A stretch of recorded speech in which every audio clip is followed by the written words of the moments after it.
Tere pärastlõunast. Hello, everyone. I can't say nice to see you because I can't see you, which is a pity, but I hope you can see us. I'm Piret Norhani, the Chief Archivist of the MU Museum of Estonians Abroad in Toronto. And today we are going to talk again about Indigenous people. As many of you already know, we have had different lectures, film screenings, even a conference, and even Estonian Music Week this year partly was dedicated to Indigenous peoples of Canada and Fenno-Ugric people. Why this topic for this year? That's because, as you also may know, Abja was elected as a culture capital for Fenno-Ugric people this year, and the World Congress of Fenno-Ugric people was held in Tartu this past summer. So we decided that we need to educate our people here, and because of the topic of the Indigenous people of North America has been very much in the news here in Canada through the year. So we thought that that's a good opportunity maybe to bring those two worlds together. But today, we would like to say that Finno-Ugric people and Finno-Ugric people, but actually the small Siberian nation, Laur Vallikivi, our speaker for today, is going to talk, is not like technically not a Finno-Ugric nation, and I hope that Laur maybe would explain more about who are Finno-Ugric and who are not. But who is Laur Vallikivi? He's a scholar, Estonian scholar and ethnology professor, associate professor at the University of Tartu. He studied ethnology in Tartu and did his PhD at University of Cambridge on Nenets people. He's a member of many academic, international and Estonian academic organizations. I would give you just some examples: International Society of Academic Research on Shamanism, European Association of Social Anthropologists, and so on. He has also worked for Estonian National Museum for a couple of years. But we will have another speaker today a little bit later. After the lecture, we will see a documentary made by Liivo Niglas, who was also educated at the University of Tartu as an ethnologist, and he got his PhD from Tartu 2 years ago. But for most of the Estonians, he's well known as a great documentary filmmaker. And Estonian Canadians have been lucky to see at least 2 his films, if I'm correct. The first was in 2012 when Estoks Film Festival showed his film Siberian Vacation. And in 2015, he got an audience award from Estoks. And the film we saw was Teekond Tussinumajani, Journey to the Maggot Feeder. And the latest film, I think that's the latest, which I saw from Estonian television, which is a great film. It's Keelepäästjad, To Save a Language, about Indrek Park. And those of you who participated at our conference in September saw Indrek there. Exciting speaker, great researcher. So without further ado, I would give it over to Laur. Please, screen is yours.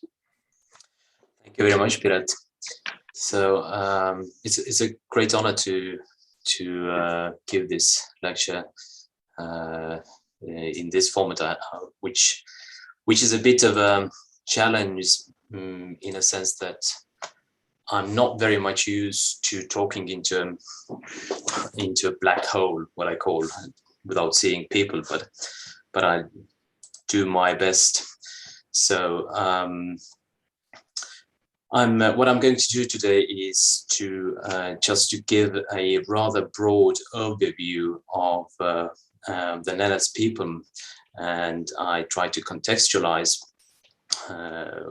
where they stand among the other peoples and in the linguistic system, as well as to talk about my own field work. And I try to do this in the next 40-50 minutes, after which we'll have almost an hour-long documentary by Liivo Niglas, which is a film that shows very well how the Nenets Nomads live actually their everyday life. So I'm not going to show that much my own photos about how Nenets live, because we will see these a bit later.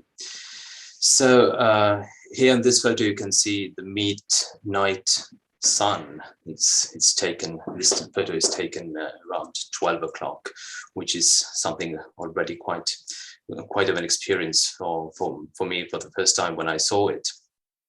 But before going into detail with the Nenets, I'll talk about rather briefly who the Nenets are and where they belong to. And in a sense, it's they are related somehow to the Estonians, obviously, and I'll talk in a minute about how they are related to us. Also talking about the reservations about how these links should be looked at. But before that, I'll give this, on this map you see the circumpolar people who live in the Arctic or subarctic, and they share quite a few things amongst each other. These are subsistence practices such as hunting and fishing, at least historically. Also cosmologies, they all share animist thinking, and they have had historically this shamanic institution a really important aspect in their lives.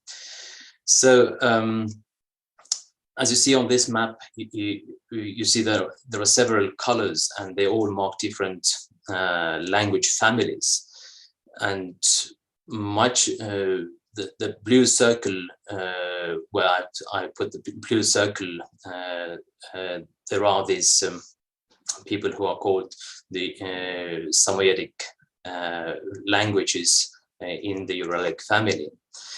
So this is, before going further, I want to make a short reference to the word Samoyeds.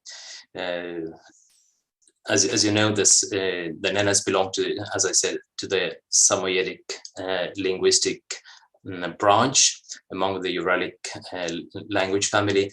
But the funny thing is that whenever I tell someone that you know, I study the Samoyed people, and who happens to be a dog lover or dog knower, they usually somehow want to link this idea to the, actually asking, do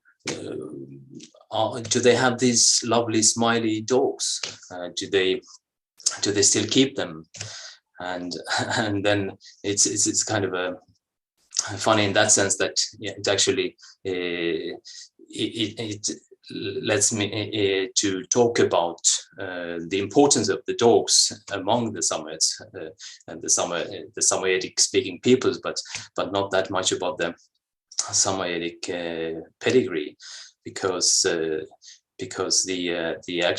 dog, the Samoyed dog, yes, it comes from the area. It was taken back in the late 19th century by early polar explorers such as Fridtjof Nansen and Frederick Jackson and others who who took this to England and to Norway and used them in the polar expeditions, and gave this breed the name Samoyed after this name, the name Samoyedic, or Samoyed people, which in Russian Samoyed was the old name for the Nenets and the related people. So basically, the Samoyed and the people who know the Samoyed dogs, they would say that this black dog, it can't be a Samoyed dog because it has to be white.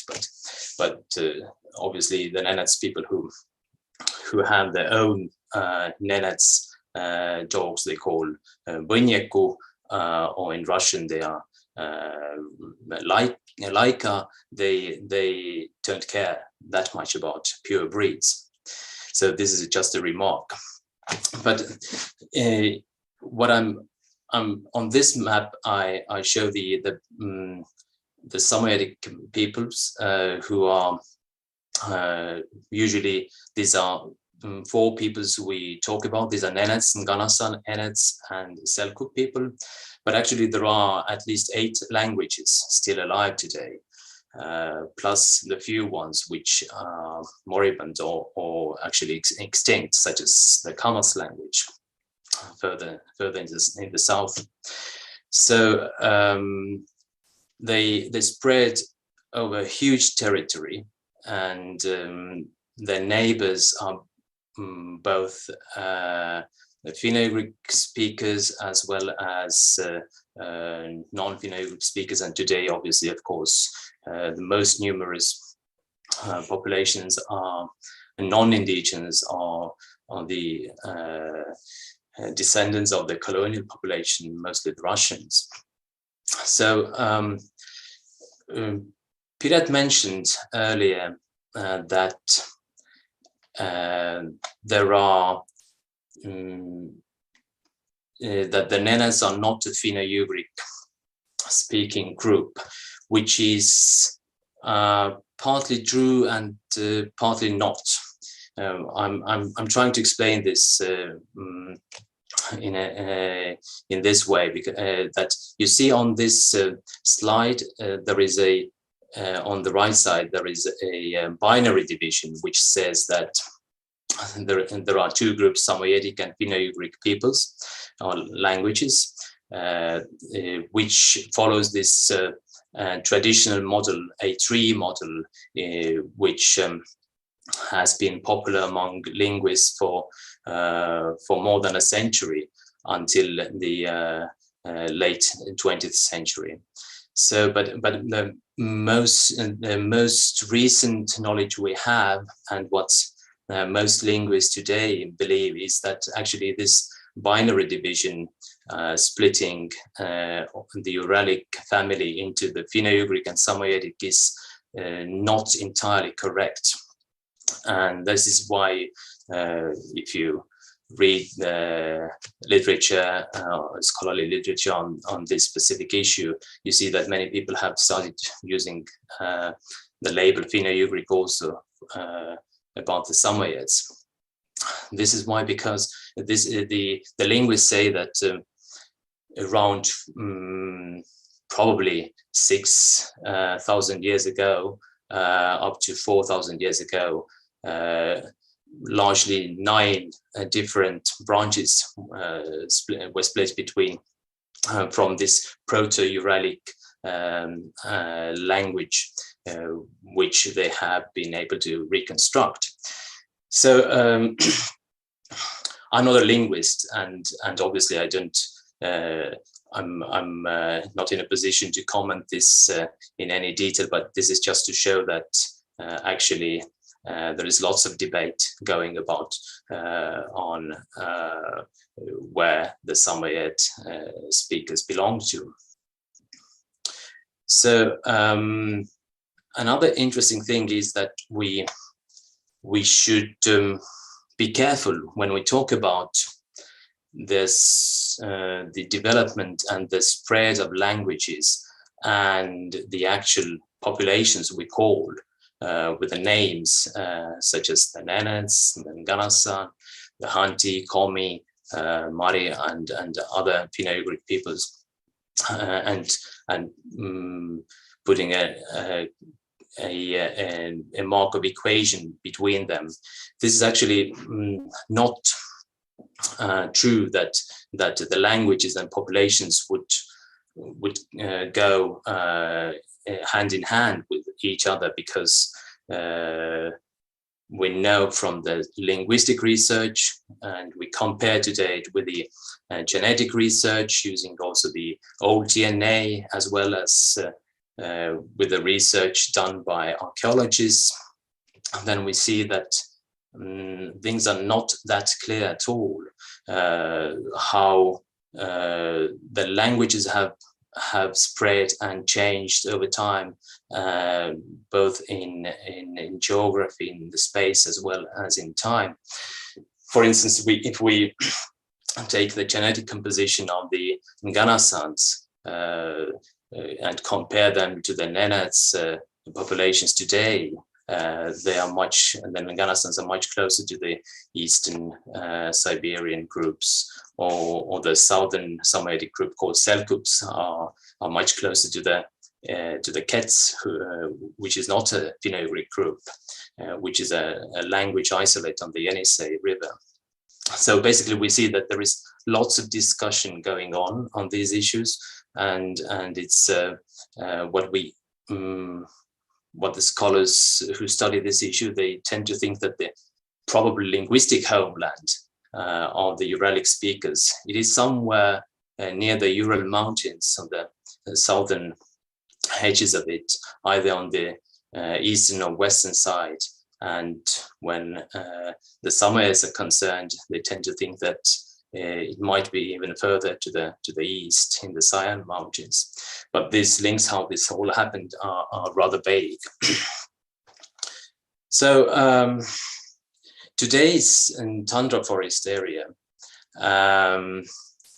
it's you can see on this map how and there is a thin green line which marks the forest and tundra border. It's called a tree line.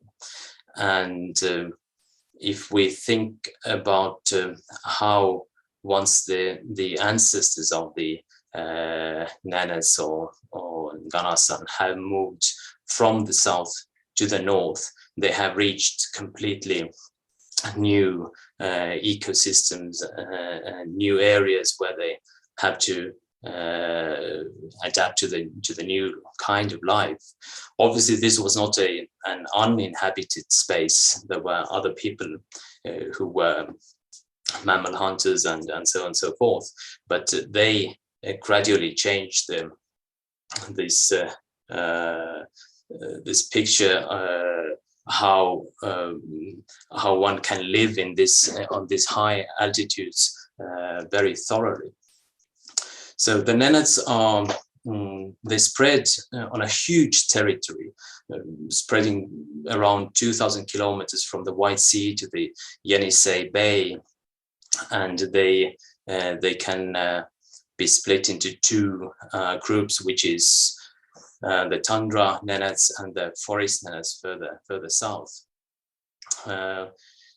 Which is what is also quite interesting is that if we look at the linguistic situation or the dialectical situation today, then we see that the Tundra Nenets is rather homogeneous compared to many other groups.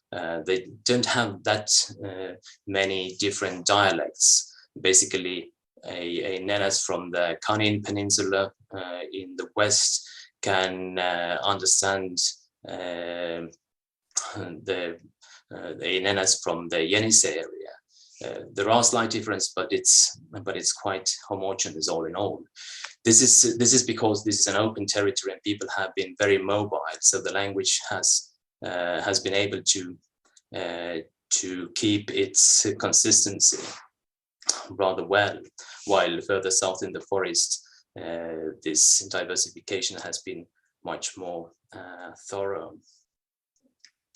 So what is this forest and tundra-like landscape in this area. Here you see a photo I've taken in 2007 near the polar Ural Mountains, and you can see this sparse trees for a forest-like area which is the southernmost areas where the Nenets reindeer herders ever go. They don't go much further south where thicker forest starts. This is very important for them, this area, because they can get wood for their own artwork, or not the artwork, but all kinds of, like the sledges and driving poles and the tent poles and all the necessary stuff they need for their everyday life that has to be made from wood. While the open tundra is completely different. As you see, you don't see any trees there. You have bushes here and there, especially in the river valleys. But it's a completely open area where you can move rather freely if you are a reindeer herder. For others, this is a huge obstacle for moving, historically at least, not taking into account today's all-terrain vehicles. But let's say when the Russians began colonizing this area, moving in these areas was very difficult, because mainly the rivers were used for moving around. So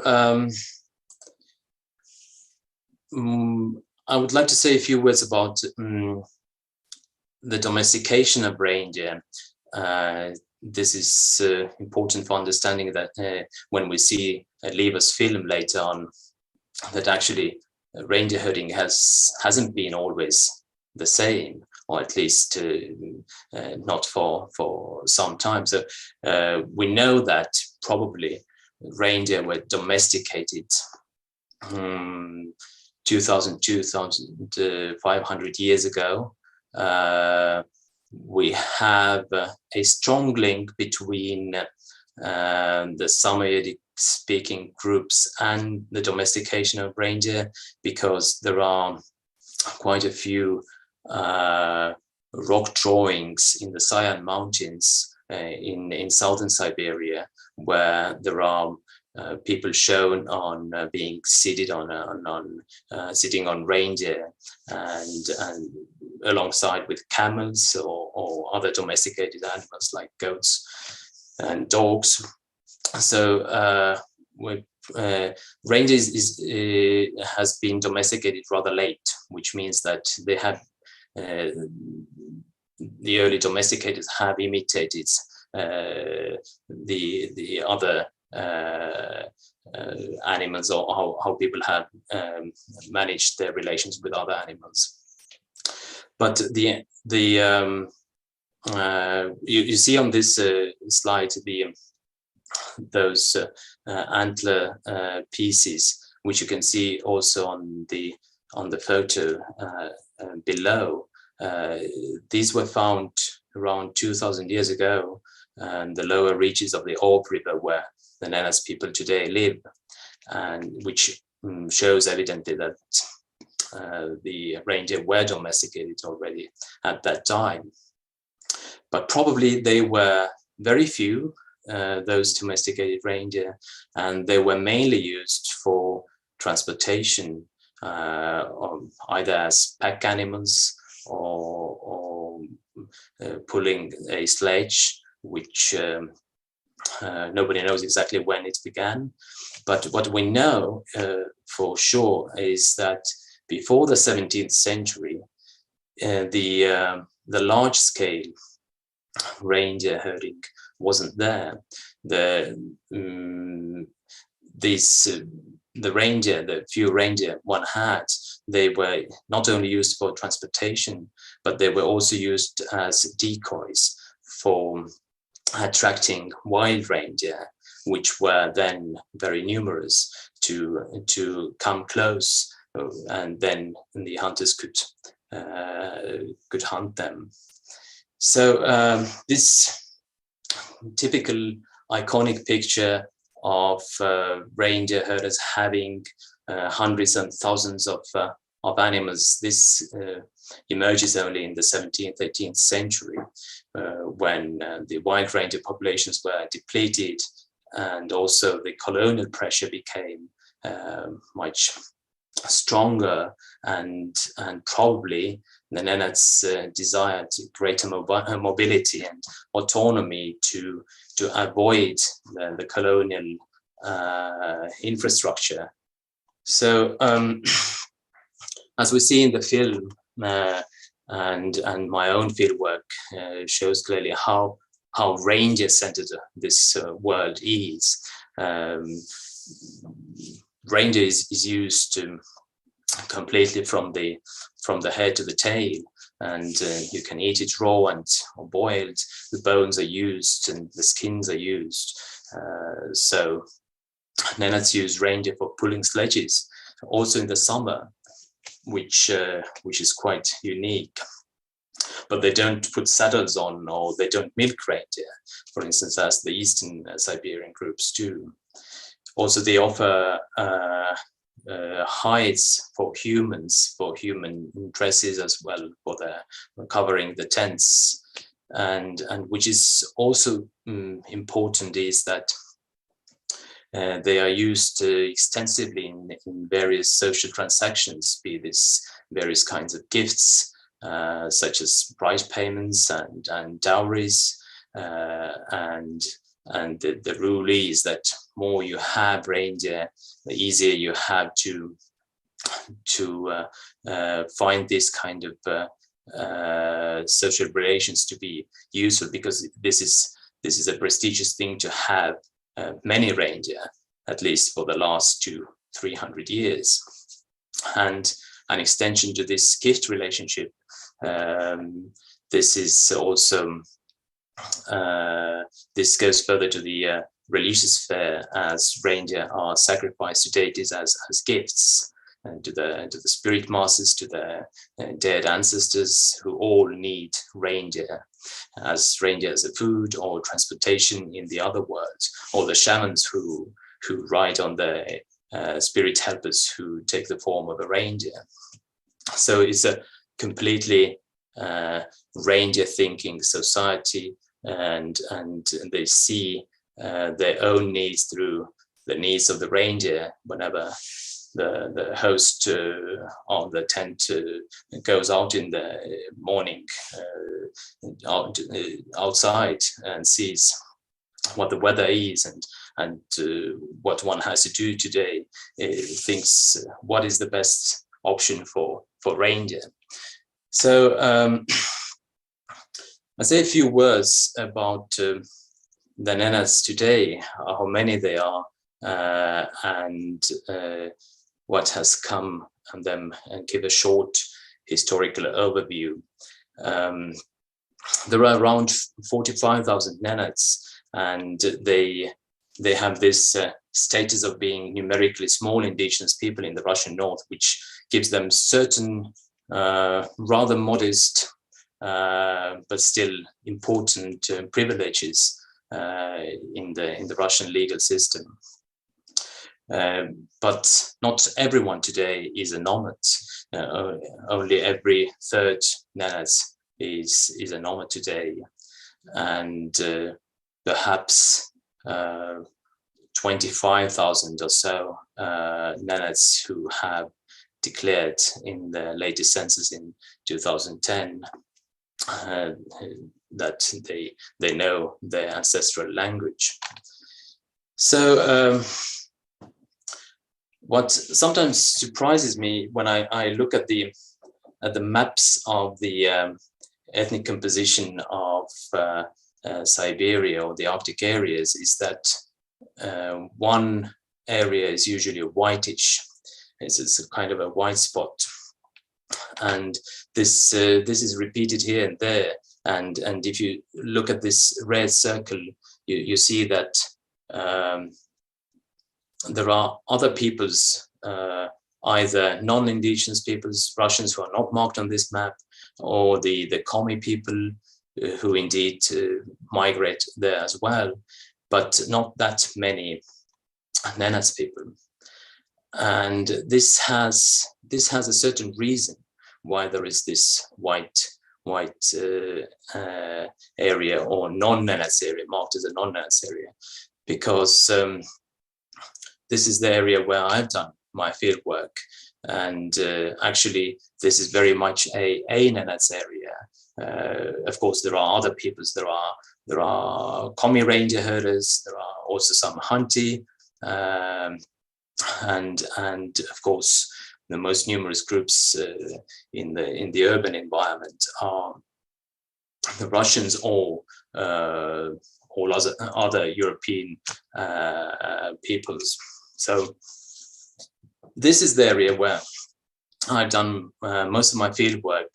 The first time I went to the Nenets was 1999, but the first time I went to this part of the Nenets Tundra was in 2000, and I spent there quite a lot of time, almost 1 year in 2006 and 2007, when I did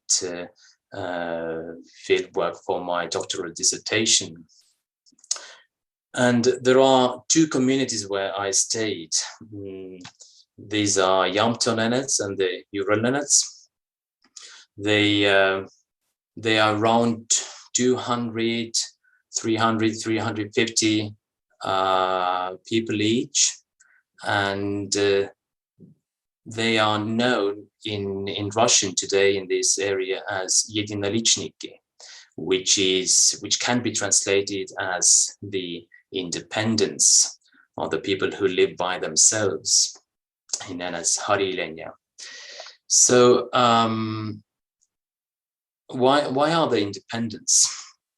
I have to give you a short overview of what I mean by this, which has been also one of my scholarly aims, to understand better their history and how they live today, why they are rather different from the rest of the Nenets, including in many respects from those who we will see later on in Liivo's film.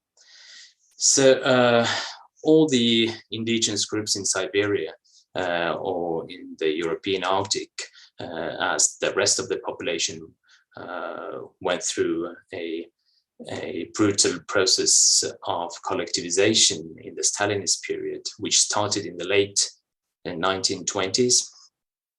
This involved the collectivization of reindeer, or confiscation of reindeer. The reindeer were taken to the collective farms, and people became the herders, the labor force for herding their own, or the reindeer they used to own. But also many couldn't join the collective farms at the beginning because they were called anti-revolutionary elements, or just the wrong kind of people. And those were, of course, the rich peasants, so-called rich peasants, kulaks, and shamans who were not always very rich, but they were ideologically wrong kind of people. So this caused quite a lot of anger in the tundra, and when the Second World War was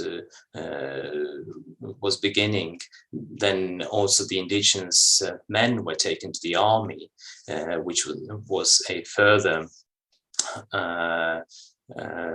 anguish for their families who were left without breadwinners. For instance, from the Nenets Okrug, 600 men were taken to the front with 6,000 of the reindeer. And this caused lots of anger and also violent resistance. For instance, in 1943, a small uprising took place in the northernmost parts of the Ural Mountains, as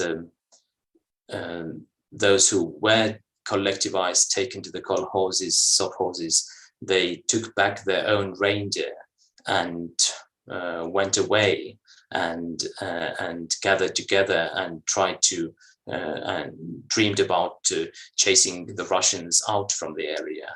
And obviously this ended very badly for them, and there were men killed and 6 men killed, 60 men taken away to the prison camps from those who were taken away. Only a few ever returned. So this was a hugely tragic period for the Nenets people. Furthermore, the children began to be taken to the boarding schools already in the 1930s, but this became rather universal in the late 1950s. So this caused lots of resistance.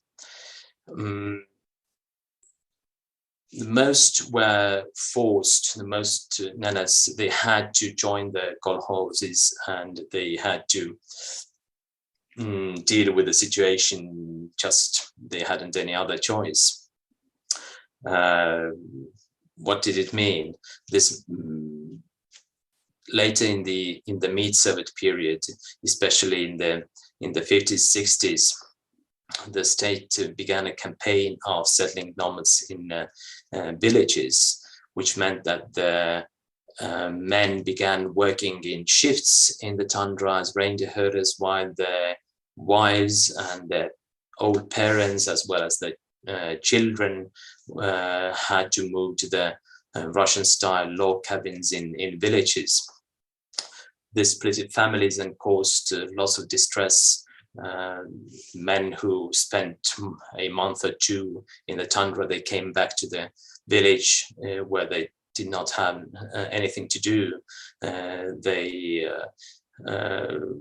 began drinking, and there was a typical alcohol problem because of that. Because when you live in the tundra, the booze is not never so near that you can drink all the time. So, but when you are in the village, you can find a bottle always. So while the state intended to so-called increase the cultural level of those backward people, what they achieved was broken families and alcoholism, and also a drop in the productivity. But the independence, the Amto and Ural Nenets, they managed to avoid most of it, or nearly everything. Collectivization, also military service, and they did not give their children to school.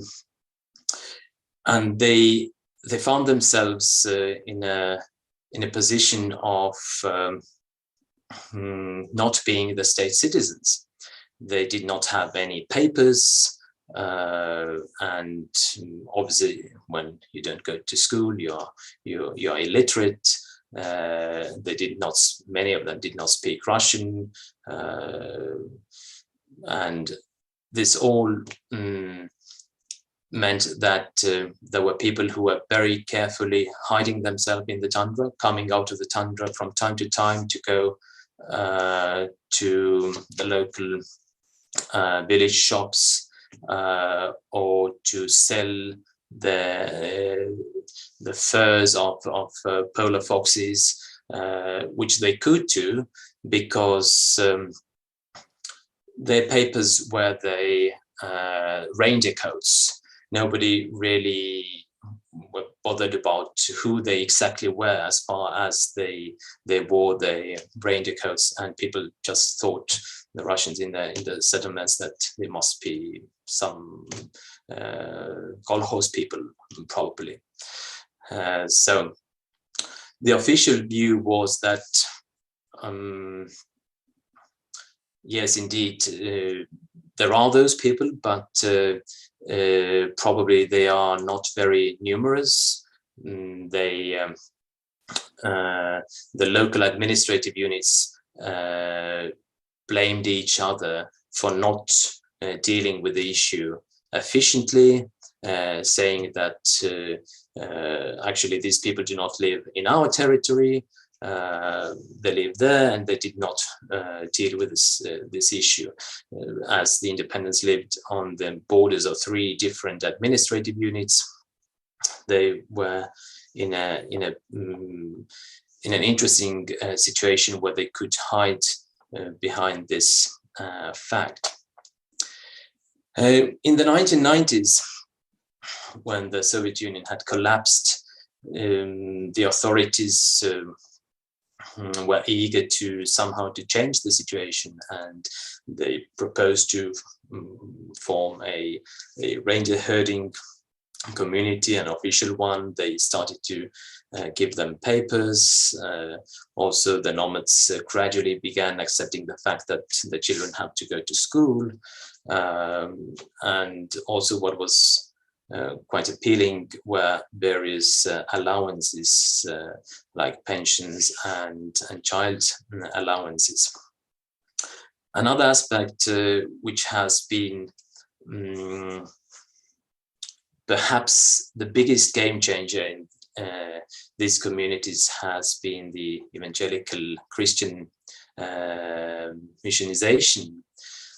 Namely the local Russian, Ukrainian Baptists, not only the local, but also from further away, and sometimes with the links to Germany and the United States, but not necessarily. There is a small community of Baptist, Pentecostals, and all sorts of evangelical Christians, Protestants in Russia, who have been hiding themselves in the Soviet period. They began doing missionary work in this area, and they were very successful, particularly in this area, baptizing more than half of the local population. So, and this has been my kind of special interest, why this has happened, and I have written about that and hope to write in the future. So just to say in a few words what has happened since then. People have given up the earlier religious and ritual practices, such as sacrificing to the deities by strangling reindeer. They have burnt their ritual items because the missionaries have said that this would be worshipping devils, as an old usual pattern in these kind of situations. And interestingly, also consuming the blood of reindeer has been prohibited, because the Bible says in their reading that this they can't do that anymore. And if you think that this is almost the only source of the C vitamin for the local population, this is quite a risky thing to follow. But on a more kind of beneficial side, one can say that people have stopped drinking alcohol and smoking, which has devastated the health of the local population heavily. So in the following, I'll show a couple of slides about a different area, just to introduce the film. Liivo's film, just to show you that that the situation in other parts in the Siberian Nenets community has been rather different from that of the European Nenets. On the one hand, they were never forced to settle down as the European Nenets were, excluding the independence, and they still followed the old pattern of migrating with the reindeer from the summer pastures in the north to the winter pastures in the south. These migration routes extend for 500, 1,000 kilometers. People are on the move all the time, more or less. And why they did not, why weren't they sedentarized, was because probably the local authorities understood that it was not just viable. The whole system would have collapsed, and they could not have guaranteed the production of reindeer meat they needed. So, but while the film is about the situation for almost 23 years ago, the nowadays situation has changed a lot in many respects, while other things have remained more or less the same. The way people move around, the migration patterns are more or less the same, except for the areas where they can't go anymore. We'll see in a minute why. Of course, the pattern of transportation has changed a bit, especially concerning the winter transportation. They use snow scooters far more today, also ATVs, and these are the technological changes that have taken place all over the area, also in the parts where I have done my field work, further in the West. So, but what are the rather dramatic and worrying aspects are the development of gas and oil industry in the area. Russia has one of the world's largest gas and oil supplies in this area, which they extract in numerous locations, which means many things for the local population. Mainly, this means all sorts of bad news, because this industry pollutes heavily. There are all sorts of accidents we keep reading in the press all the time. For instance, the largest oil spill ever happened in Russia took place not far from the area I work near Usinsk in the northern Komi area in 1994. Another one a year ago took place on the eastern fringes of the Nenets area near Norilsk, where there was a diesel spill. And obviously there is lots of infrastructure being built, railways, gas supply systems throughout this area, which one might think that, okay, that's not a big deal because there's plenty of space. It's several France is large, all this area, so it shouldn't be a problem. But actually, the Nenets reindeer, they need large territories, and they need also that they could roam about freely with their reindeer without any obstacles.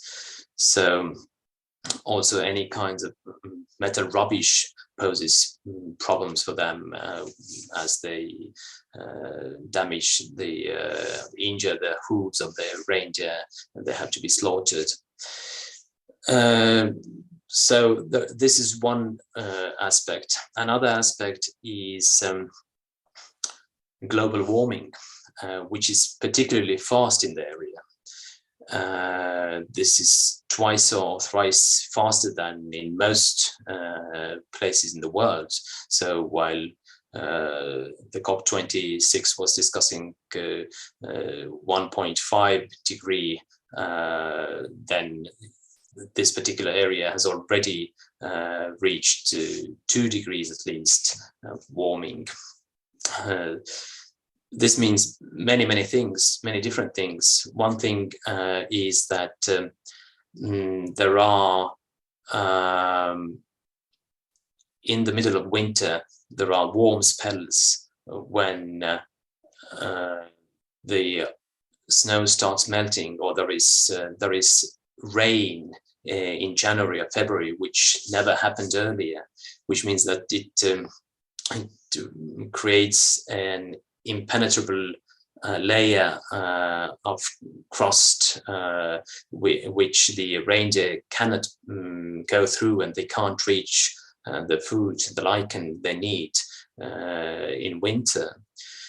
And for instance, this winter, around 80,000 reindeer died in the Yamal region, and this wasn't the first time. This has happened several times in the last 10 years. Also, because of the global warming, but also because of the termination of the vaccination program in 2007, there was an outburst of anthrax disease among the reindeer, as well as one 12-year-old Nenets boy died. What happened was that the ground became warm, and the spores of this bacteria, old bacteria, could enliven and become dangerous again. Now they have begun vaccinating again against this particular disease. And there are all kinds of other strange things happening, like huge craters have emerged in the tundra, and there are hundreds of them. And the scientists believe that methane gas gathers below the permafrost, which melts and cannot hold the pressure anymore, and these volcanic-like eruptions take place. No casualties are reported yet, but it's probably a matter of time when this happens. So I'm really curious what people, what Nenets think about this. I haven't had a chance to study this, but this might be an interesting aspect for them to discuss, how the earth is a living being, and how the underworld creatures become active. So I think my time is up, and I just like to refer to my blog, a photographic blog, which is available on the address of the wordsandsciences.com. I started in this summer, and I hope to develop it further, but you can see a little bit of my work over there. And yes, I think this is all what I wanted to say, and hopefully we can switch over to the documentary now. Thank you very much.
Там вообще оленей не осталось, да, сзади? По-моему, нет. Видно.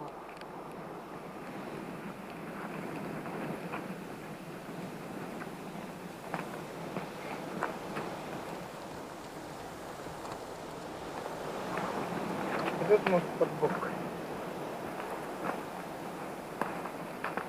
Чтоб не задувало.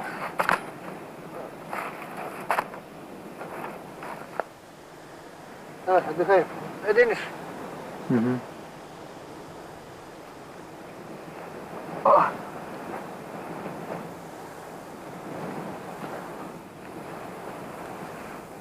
какая самая трудная сезона вообще? Самый трудный, я считаю, весну. Весну и лето. Летом комары, а вот сейчас телята. Их же надо постоянно за ними смотреть.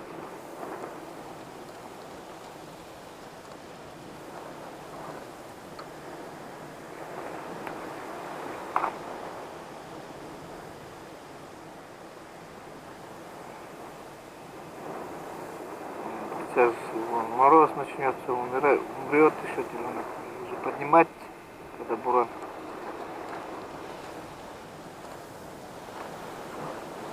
Если она на снегу он лежит, тогда она же уже простынет, то осенью будет болеть.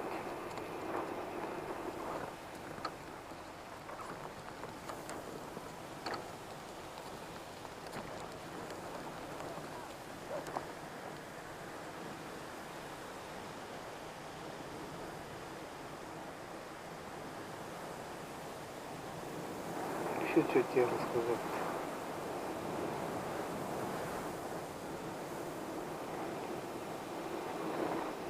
А в жизни сам ты убедился, вот, тяжело или нет? Ну давай отдыхать. А?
Вон так я думаю. Я вам помогу. Какой не делал?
Ментол 7 на связи. Слушаю. Добрый день, Тамара Николаевна. Ялы вас не интересует? Так я вот, он мне все подал форму, вы мне должны передавать все. Давайте, передавай. Бригада номер 7, 94.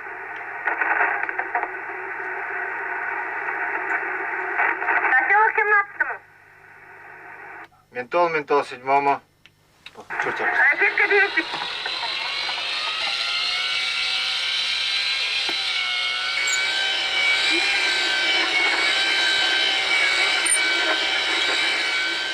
Ментол, седьмому. Ментол 7, давай говори, сколько, быстренько. 94 головы.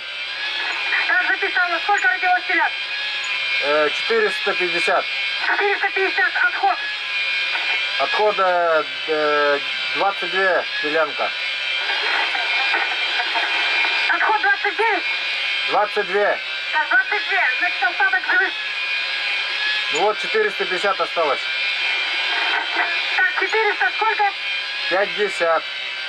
А, 450, ясно, это ты все вместе. Тамара Николаевна, точное время не подскажете? 14:25. Спасибо.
Иди сюда.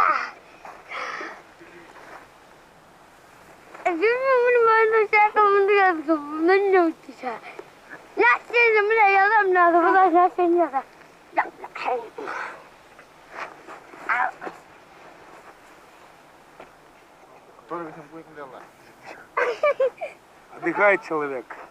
Устал. Ночь отдежурил и сейчас За этим, за телятом бегает.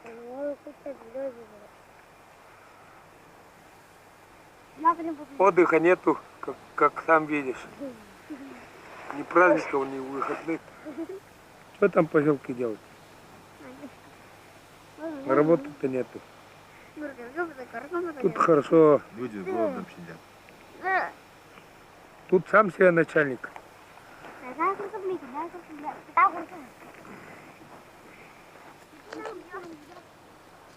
Кушай. Я что не кушаешь? Что не кушаешь? Вот так вот. Моргаль, Ай, беда. это мертвец теленок.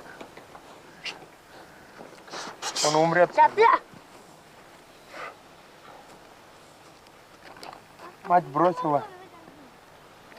Материнское молоко надо. Простое не годится. Придется его душить.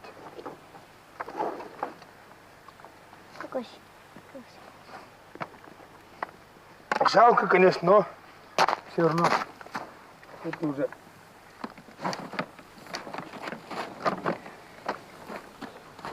жить не будет все равно.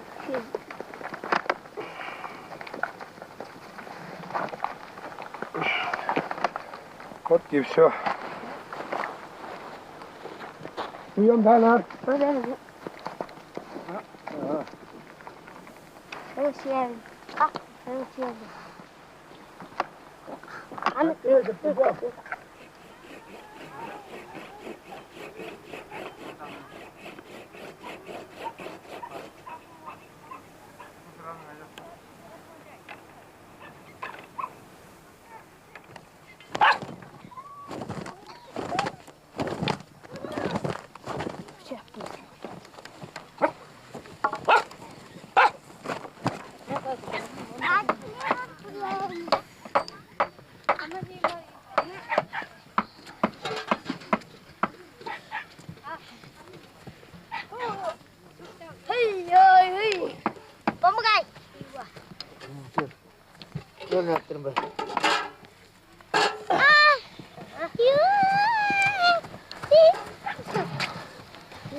Радио твоя мальца мокрая.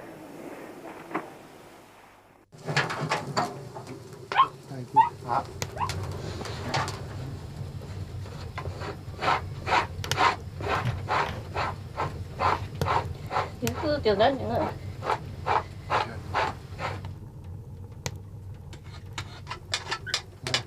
Ini cuma kado film. Karam sih nggak tahu.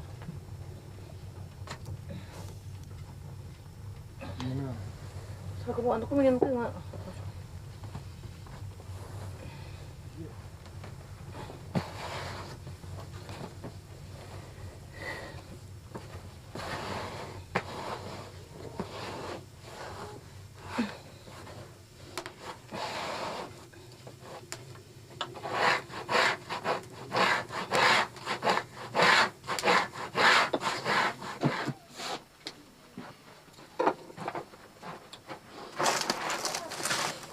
Kasi kami usin yang ano.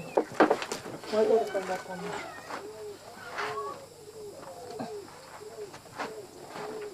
Kapon eh. Zoom.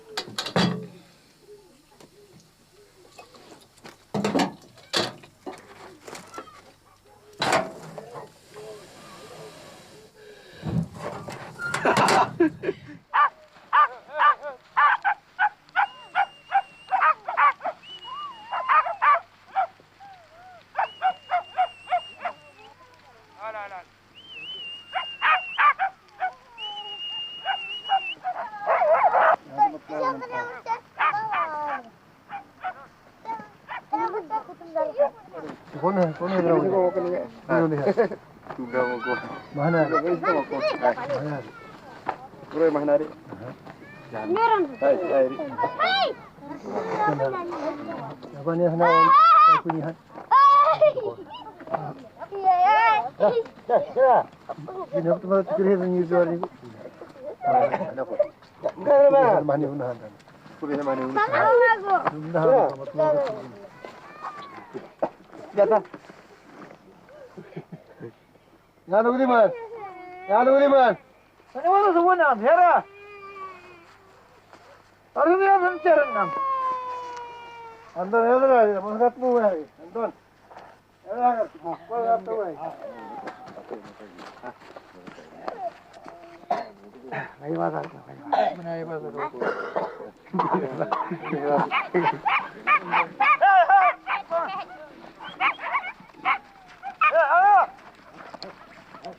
Apa? Iya. Ayo. Pandang dah.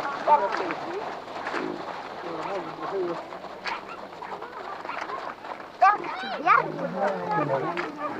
Bani hendak. Ya.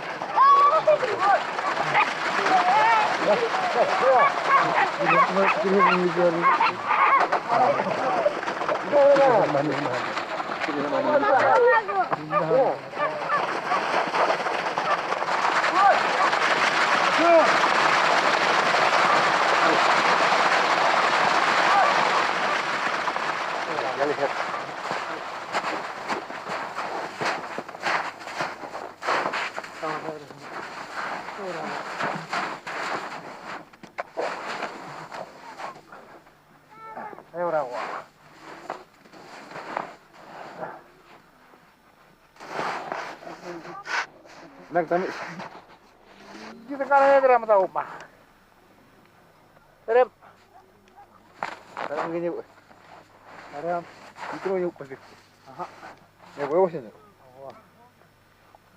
Saya pun pada misalnya. Angga ibadah deh. Lu baru mencember itu boleh. Biar dia kesel aja. Kanan hana kuy. Mana nggak wasa? Ini nggak mau sama luar eu.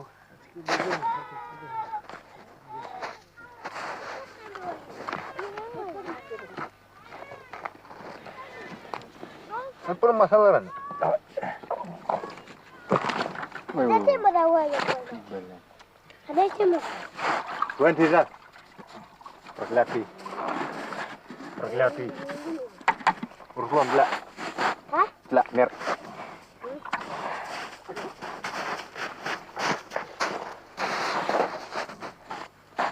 Anton. Har menai mengarai. Besar. Kah? Oh, ada aku milik karai. Yuk tengok. Tak, dalam muka. Mami. Thôi ta cũng yêu của chân người mày.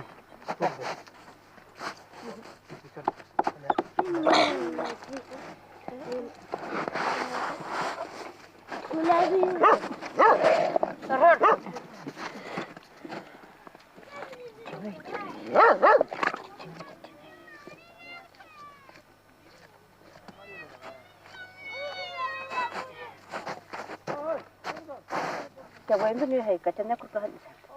Wah, ini sangat sulit. Sulit harus buat. Masuk kau ini. Lalu tu kau itu kan? Masuk.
Posieron orang pemengas soai. Kon bednya we mahanya nyodlas. Siapa itu? Rukabi. Ini mana bona? Cukup anu jam. Mudar tak? Aman tante itu tidak gari. Pas sudah orang terang.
Oke, soras. Kan baik. Pinon sih jartu bawa dia tuh. Kena. Jona apa tadi bayar dia? Berapa pin kita? Ya mas. Jadi, apa? Tarik ke kiri sana. Tiket cah ini karena ada. Kau di mana lagi?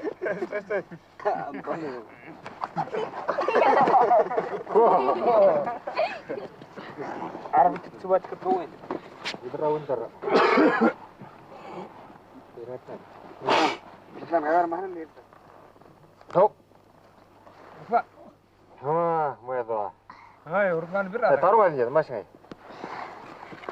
Entar, kau kebukti dong.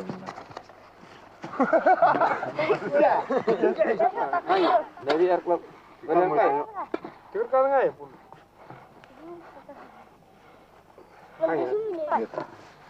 Anton dia tuh itu horta tuh mas.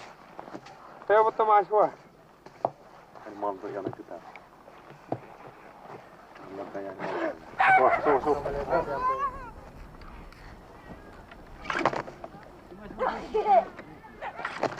Jam ya tuh benar. Mana kita pakai ini? Wah, Yugo, cara papit kenyar tuh.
Нынче трудно в этом году.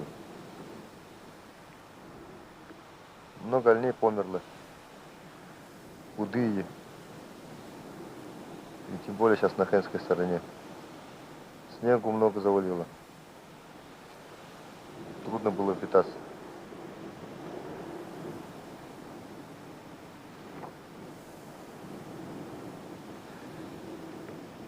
Некоторые не выдержали. И телята тем более не могут снег раскопать. Пастбищ не хватает сейчас. Потому что по всем тем же маршрутам и Кослаем. Вперед нас другие, после нас другие. Все топчат. Народу больше стало. И дети вырастают, они также в тундре остаются. Раньше в школе, пока 10-летку не закончишь, тундру не отпускали. Даже вертолетами летали, чтобы собирать. А сейчас, когда хочешь, тогда и заканчивай учебу. А потом он куда пойдет? Не учился. Все, он в тундре остается.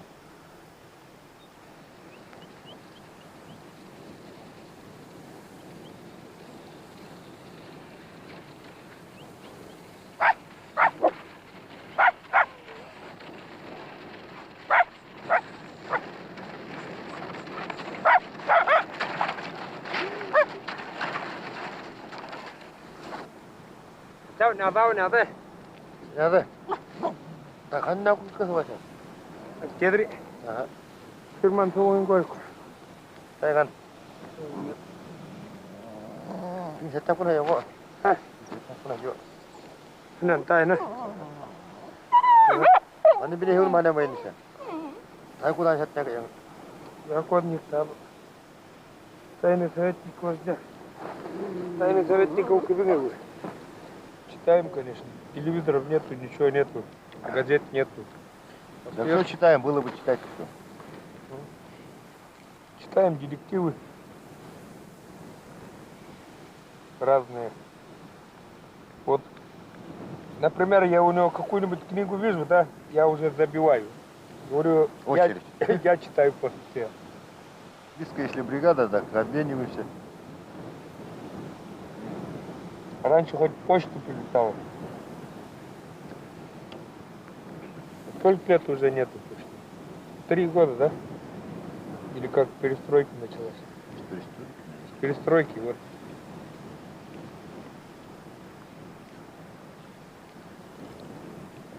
Там хоть бывают и старые газеты, но все равно новости, знаешь, что в стране происходит.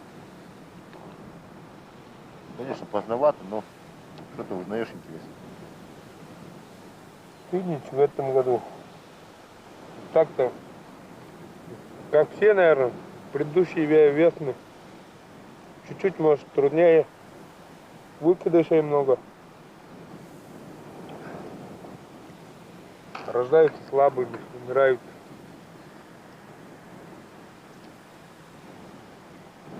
Мертвый, здоровый, рождается слабый. Это просто отбор природы, наверное, происходит.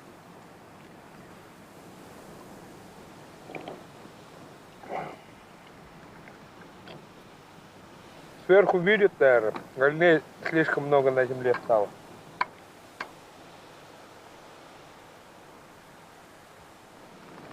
И пока те спали, вот это, наверное, мы год не шел. Сейчас я ему, бля, ой, А ты пардон, говорю. Вот Ливо, вот и поспали, да? Черти полосатые, отдохнуть не дали. Чай попили, поспали, все. Ехать надо, все.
Все, мать нашла.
Вот так они паника. Вот так они, да. А куда их наводить?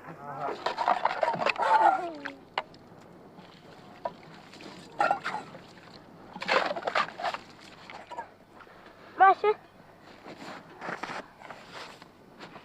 Ya warna lu time tadi. Masih. Kopi air kunado. Kopi.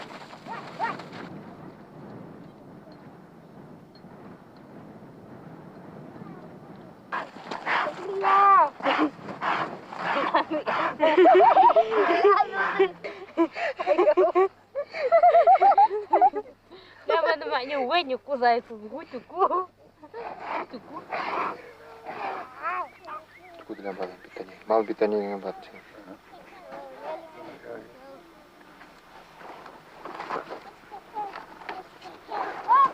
Apa? Один порох. Порох. Форм касар. Ага. Кушаешь, блядь.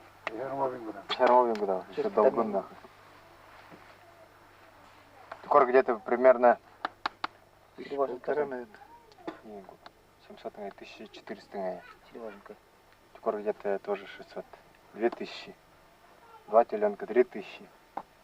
Когда мне нахарню. там 5000 у тебя. Считай, уже все. 3 месяца проработал. Умиранял. Попаяли.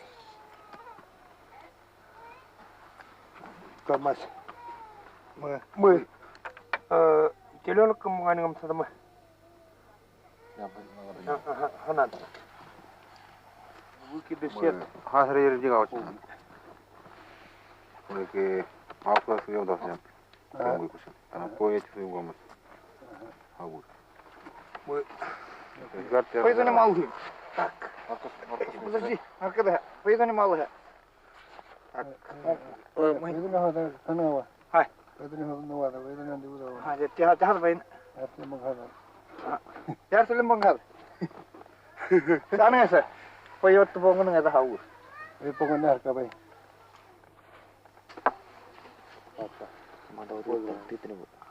Интол 7 на связи.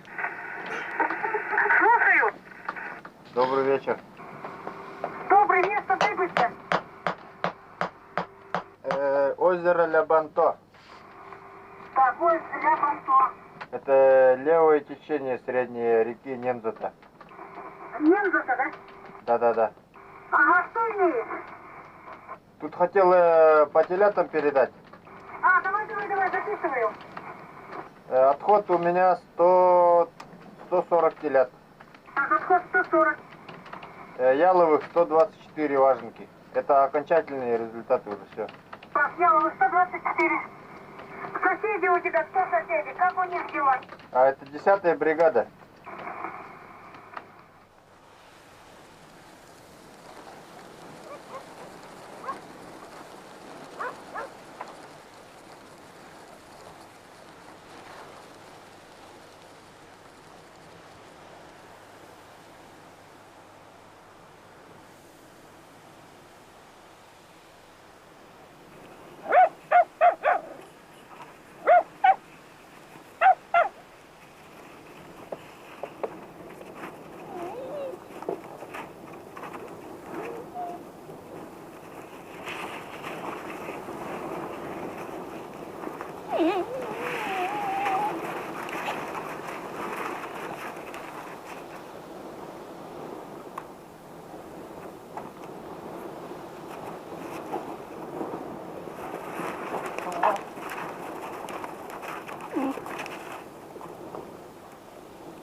Того.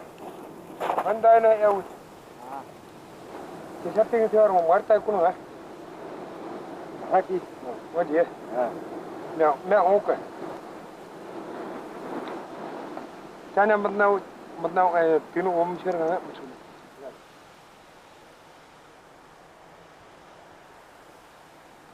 Картер Браун. Прости. Канчерга не. Канчерга. Канчерга. Говорил.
So we are back to Zoom with our speakers today. Suur aitäh vägeva filmi eest. Thanks so much for a great documentary. Liivo, you didn't have a chance to say anything before the film. So first I would give the opportunity to you now to make some comments, because as we heard already from Laur, the film was made more than 20 years ago, right? Tere, hea meel osaleda sellel üritusel. So hi, I'm very glad to be part of this event, and it was very interesting to hear what Laur told us about the Nenets, Samoyeds, Finugri people in general, and what he told about his the main research subject, Yamto Nenets. And the film you just saw was made more than 20 years ago. It was recorded on Yamal Peninsula in 1999. I spent there about 3 months at a time. So it was in spring, from March till June. And as you saw in the film, it's very important time for Nenets reindeer herders, because it's a time of calving. Actually, that's how they make their living. They have to make sure that there are enough newborn calves, which will increase the herd, and then they can kill off and sell as a meat the surplus. So it's very important that the calving goes smoothly, that there are not too many dead calves, and that's why almost every reindeer counts, and actually they go through a lot of trouble to save each of them. Although, I mean, in the film, it might look that they quite carelessly kill the weak animals, but once they understand that there is no hope, that they can't do anything, that they can't find the mother, or they are sure that the mother will not accept the calf anymore, so they have to kill it, because otherwise it will just suffer. So it's, yeah, I and just a few more words about the filming itself. Actually, most of the filming was done at night. It's kind of already the polar, the Arctic summer, or the start of it. So basically, it's light enough outside to read a book at 2 o'clock in the morning in May, for example, and in June it's even there is even more light. And and at the same time during a day it becomes quite warm already, and so the crust which covers the snow and which gets ice during the night will melt, and it's very difficult for reindeer to pull sledges on this soft snow. And that's why basically during the calving time and when there is still enough snow to travel on, people usually sleep during a day and travel at night, because then it's cold enough to make it more smoothly, the traveling on the hard snow, and that's why some people who have seen the film on different festivals have asked me, why did you decide to kind of color the material? Because it's kind of very artistic, there is a lot of, it's almost like sometimes we see this kind of technique in commercials, it's all black and white, and then certain items, certain objects are colored. And in my case, it wasn't done deliberately. It was one can say it was my first film I shot independently, and I didn't know better. And another thing was that my camera equipment was was not that good. I had a small tourist camcorder. I had a kind of a microphone I had to, which was meant to be on the top of the camera, but because of the strong wind, it kind of broke, and so I had to hold it in one hand and camera in the other hand, and that's why you see it sometimes, something moving on the edge of the frame. And then I had a solar panel with me and the battery, so I could recharge the camera batteries. But because of so there was not enough light probably to have all the colors there, but also the equipment was not so good, and I think the main reason was that I was unskilled in filmmaking at the time.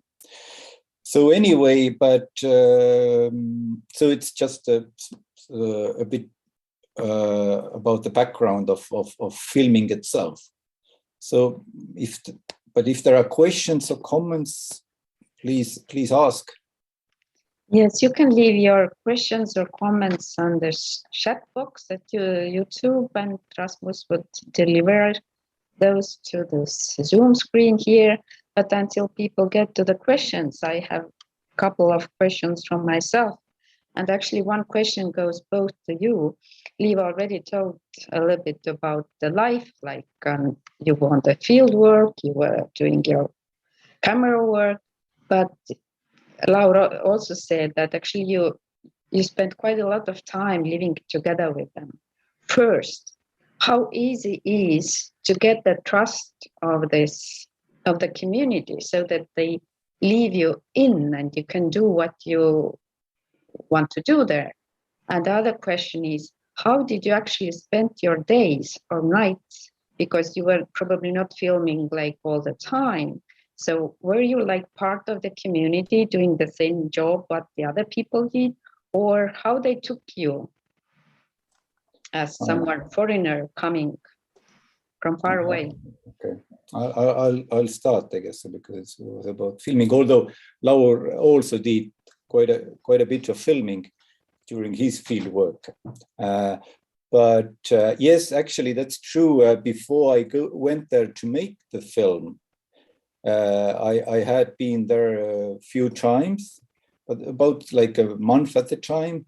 So actually, I worked there. I did my field work there, like classical anthropological field work, just studying them with paper and pencil, and did some photos. But then the desire of making a film about them was there, and then I, took a short documentary film course in Paris, and then after that I went to make the film there.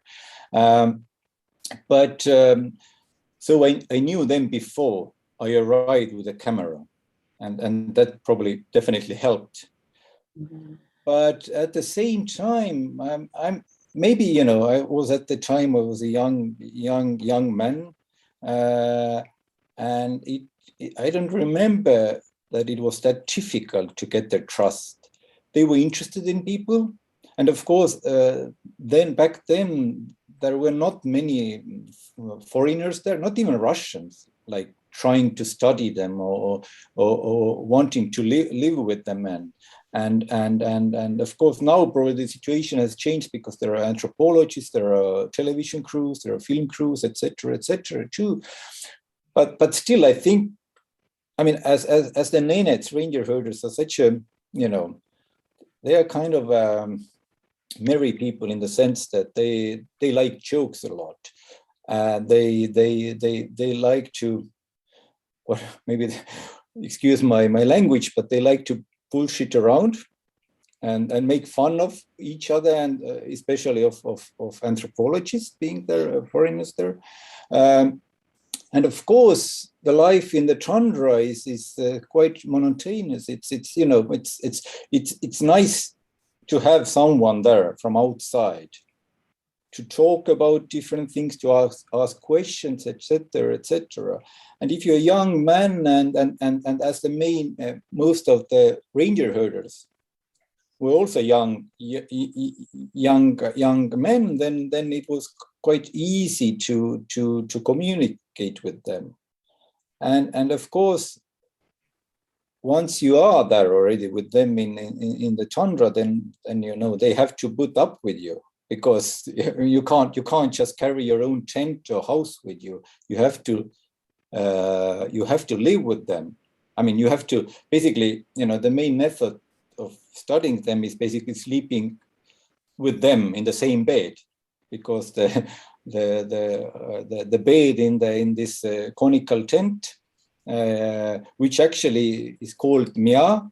It's like very similar to Estonian word maja.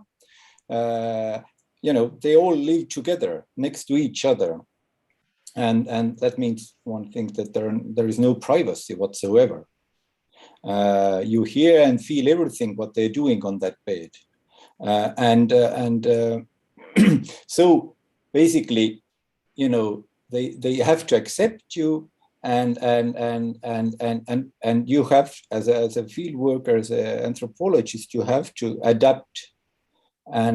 But of course, you know, in tundra, every person who doesn't have enough skills to help the community is a burden.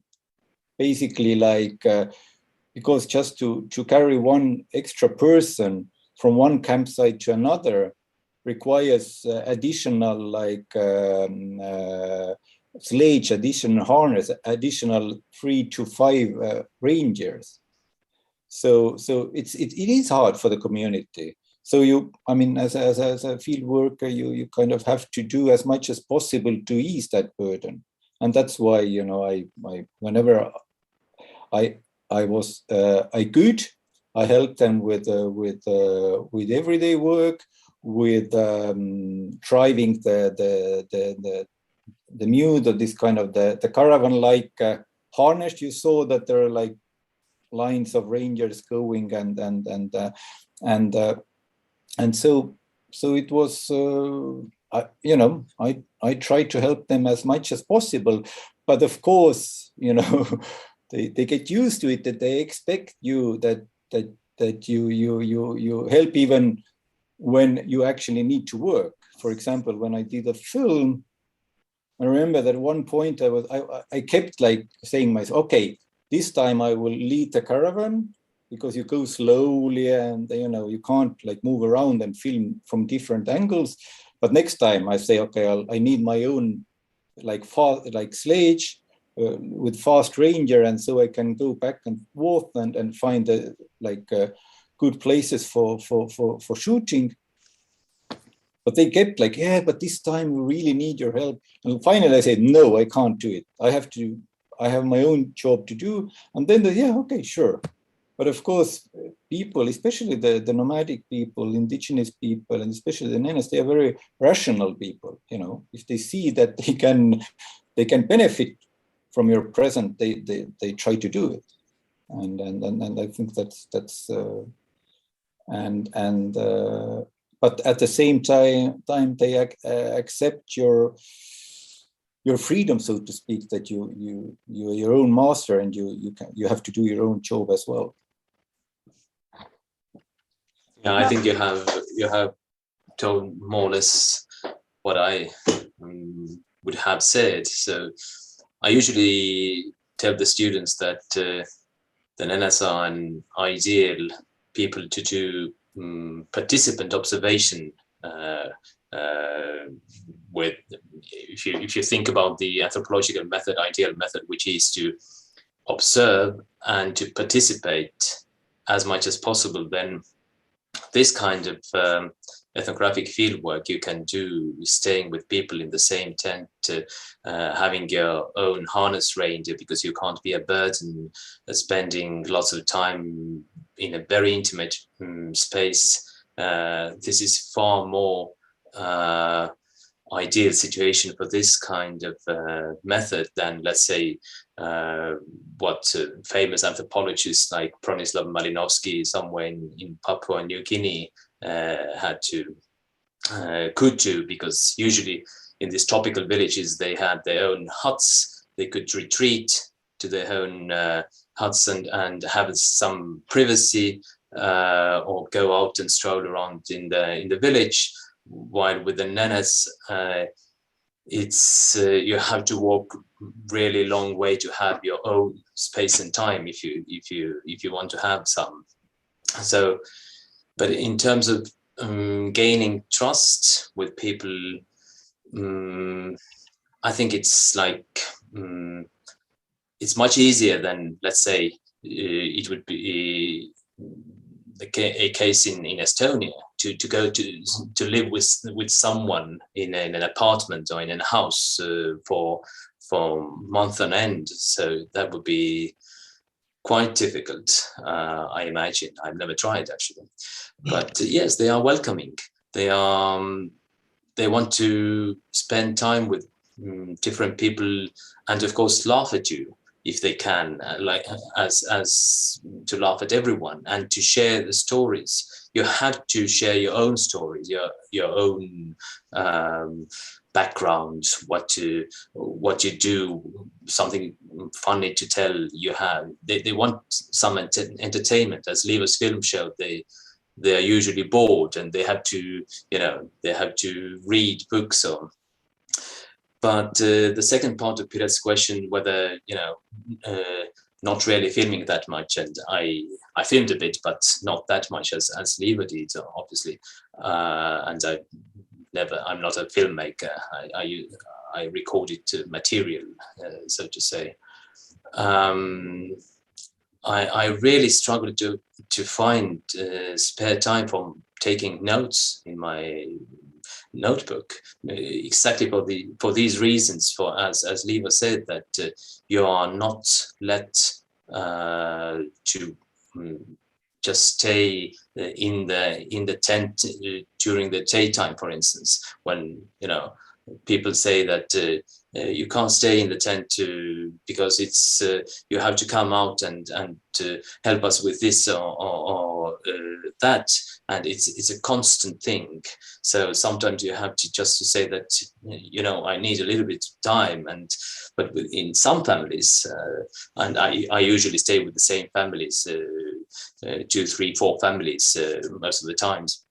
In some families where the host is somehow stricter or more demanding, I have to write my notes in the bed in my sleeping bag, and just to sometimes I'm surprised how sketchy they are, because I'm just too exhausted and too just unable to write them in the cold, because you don't have time. So it's boring, and it's not boring. There is one question from Anneli Andre Barrett, and she asks, what is the life expectancy for these people? And do you know what percentage of the young people eventually reject this lifestyle? I can't tell you the exact numbers, but about the life expectancy, but it's far shorter than when compared to the incoming population, the Russians and the rest. There are lots of research done in that respect as well, but I can't remember the numbers. But what people when people say that someone is old, someone can be rather old when they are already 50. They call them võsaku puhutsija, meaning the old man, the old woman, which is also means also her husband and wife, but somehow it refers to their old age as well. So why the life expectancy is rather low? There are several reasons. There are, especially for men, there's, as I said, there are lots of alcohol-related problems and alcohol-related accidents. People drown. There are lots of suicides as well. Yeah, there are probably many reasons for why life remains rather short. While there are also people who are arguably 90 years old or even older, and who still stay in the tundra. I saw a few such people. So but they are exceptional. Usually these are elderly women who stay in the tents in the old age. And nowadays, even with the independence, they buy more and more flats in these half-deserted villages around the Vorkuta area, just for their old, for them to stay in this more comfortable circumstances when they are frail. And the other question was about the kids and young people. Do they leave? Do they stay? How many leave? How many? I guess there are like regional differences in that too. I think Yamal Peninsula, where my film was shot, is probably up till now probably the best place to be a reindeer herder, and historically it has have the strongest somehow this kind of traditional life going on. And I mean that even during the Soviet times and up till now, quite a big percentage of local Nenets are actually, at least officially, they are based in the tundra. And when I did my film there, I don't know the most recent data, but then back in 1999, more than half of the Nenets were actually living in the tundra, and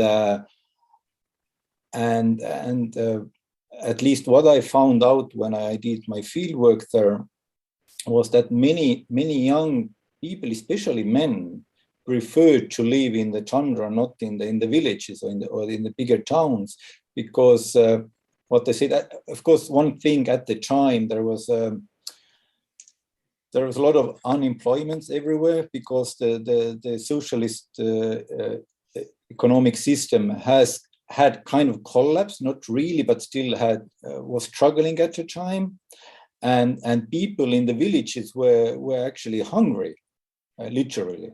They had no income. They were supported by the relatives who were living in the tundra, who had reindeers. And another thing is that, so it was kind of economically smart decision to live in the tundra.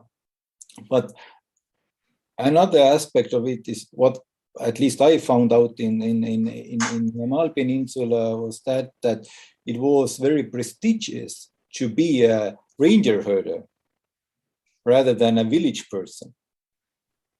Average village Nenets, it's not educated, has many like alcohol problems or many other problems, and has nothing to do there. And they look like that. They, they from their appearance you can see that they are not doing very well. But reindeer herders, they've always been very proud people, and even the local Russians who, tend to despise so-called primitive people. They always say, you see, those are true Nenets because they come from tundra, they are nice looking, they have very beautiful like national costumes on, they behave well usually, and so it's very prestigious thing. And the third aspect of that, I think the kind of the lure of the tundra is that emotionally it's much more satisfying than living in the village.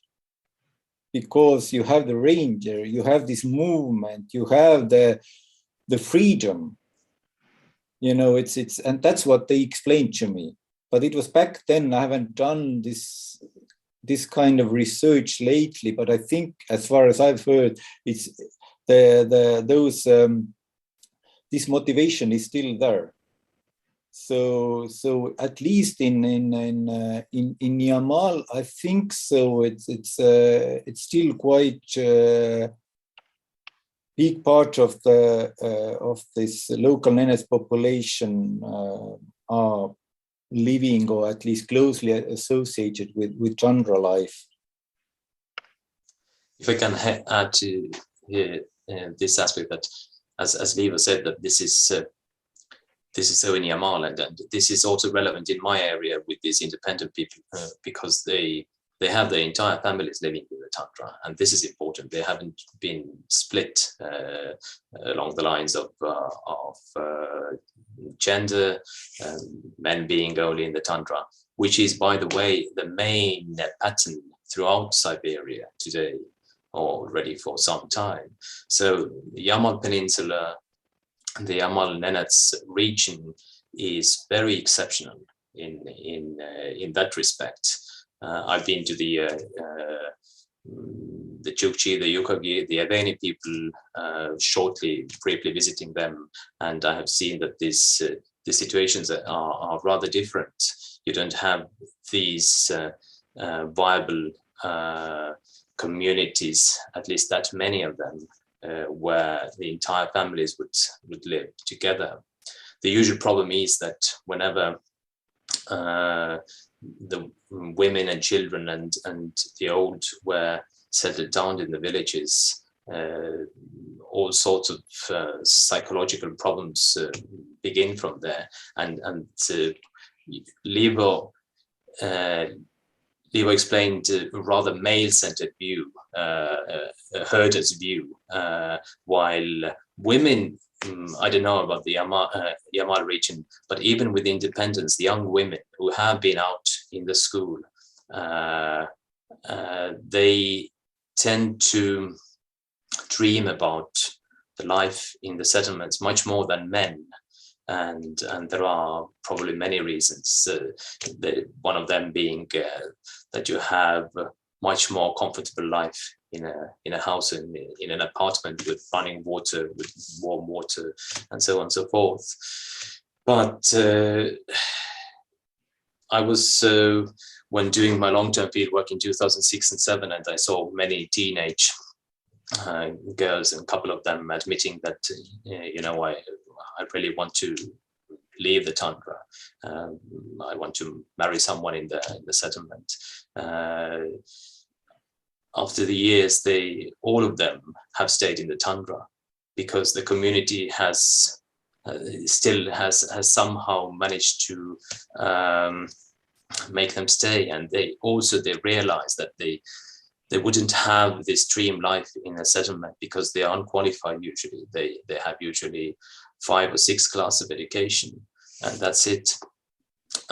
So they would be they would do some very simple work in the settlement. So yes, there are many aspects. There are arranged marriages. There are all sorts of things that women might fare a bit more than usually men. So it's a very complex phenomenon. But in the Nenets region, all in all, they are still rather lucky with being able to maintain the rather traditional way of kin relations and practices of living where they have lived for a long time. There are 2 new questions from Vive Tork. The first one: do they need to worry about predators on the tundra? Yeah, sure. The usual predators are wolves, also wolverines, bears, depending on the region, also polar bears today, as many of them are strolling around in the coastal region, not anymore. The sea as the sea ice has been melting quickly. During the Soviet period, there were campaigns of culling the wolves from the air, from the helicopters, but this is not actually something that the Nenets definitely would want themselves. Yes, indeed, they don't like the predators, but at the same time, they know that they have to live with them, and they have always lived with them. And they say that the wolves have a right for their share as well, because they are the beings who have, like all sorts of non-human beings, have their rights to live in this environment. So it's they are and in the end, the losses of reindeer to the predators are not that huge. All in all, there's just compared to the let's say the events of ice crust, when thousands of reindeer might die, or even worse with the anthrax, which was a usual problem in the 100 years ago, before the vaccines came. So it was after every few years or dozens of years, there were outbursts of anthrax, and someone who had hundreds of reindeer, 500 or 1,000, who is considered a rich herder, might find himself a poor reindeer herder after one season, sitting on a lake and fishing, because he's lost all of his reindeer. So the predators are not that dangerous. And the second one, also, how do they live in the colder months versus the spring-like months we saw? Same way, basically. The only thing is that the equipment they use is slightly different. In a warmer period, for example, the tent is covered not by reindeer hides, but these days it's like cotton fabric, or what do you call it, present in Russian. Tarpaulin. Huh? Tarpaulin. Tarpaulin, yeah. So it's lighter, and it's when it gets wet, it dries quick, etc., etc. In winter, they have those the tent cover is made out of reindeer hides, and then it depends, of course, on the group. But the brigade I lived and worked with and worked among the same 7th Brigade of Jarsale reindeer herding sovkhoz. They move for a winter to the south. They cross the Ob Bay, and they reach this forest area, so to speak, what Laur showed on one of his slides, which is not very thick forest, but there are enough trees to provide kind of protection from cold winds, which also gives them enough firewood to keep the tents warm, and also provides them with the material for making sledges and all the other items made out of timber. So and then they don't travel as often as in open tundra. They usually stay in one place, in one camp, maybe for a week, the most maybe 2 weeks in a row, because the lichen or the lichen, which whatever you pronounce it, is much thicker there, and the snow is not, and it's easier for reindeer to reach the lichen under the snow. But this is just they stay there, I think altogether like 2-3 months, and then they start moving again northwards, and they have to do it before the ice melts on the Orb Bay. And they can reach to the other side also only when the ice is already there, because it's 30 kilometers stretch of water. So you can do it only when it's cold enough. So, but there is less work probably because you don't have to herd reindeer so actively. One thing which is quite hard work for reindeer herders in summer are the mosquitoes, because there are so many mosquitoes and they can really disperse your herd in just few hours. So there has to be a kind of two herders always with a herd, and see that they don't run away. Another thing is sometimes even mushrooms can be dangerous for reindeers because the reindeer likes mushroom, and if they smell that there is wind coming with a smell of mushrooms, they can just go there, and it's very hard to stop them. And it becomes even worse when nearby is another herd, which belongs to another group of reindeer herders. And if these two herds get mixed, which is very easy to happen because reindeer is a herd animal, it's kind of like it tries to, be with other reindeer. So it's very hard to kind of get your reindeer back then. So, but in winter, the reindeer stays in one spot, doesn't travel that much because, as I told you, there is much more food available. And so the people, for example, men can spend more time on doing woodwork, for example. Mm-hmm. The next range of questions touches upon the medical care and health issues. Albert Koha is asking, how is the availability of medical care for them? Basic first aid, carry-on apothecary skills, basic manuals, in which language? And Vive adds, in recent history, has there been problems with diseases they would have no resistance to, from smallpox to COVID?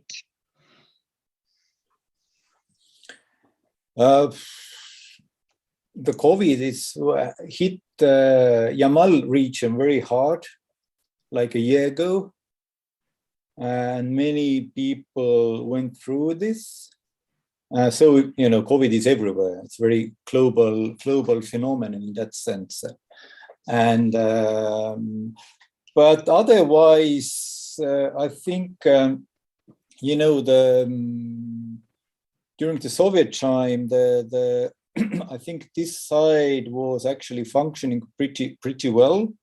This medical care, people were vaccinated. I mean, of course, Laur's group is a different story because they kind of escaped the benefits what Soviet society wanted to offer them. But in Yamal region, yeah, I mean they had good education at boarding school. I mean, of course, with that came all this tragedy of children being taken away from their parents, etc., and spending 9 months in the village and only staying with their parents for 3 months in the summer, etc., etc.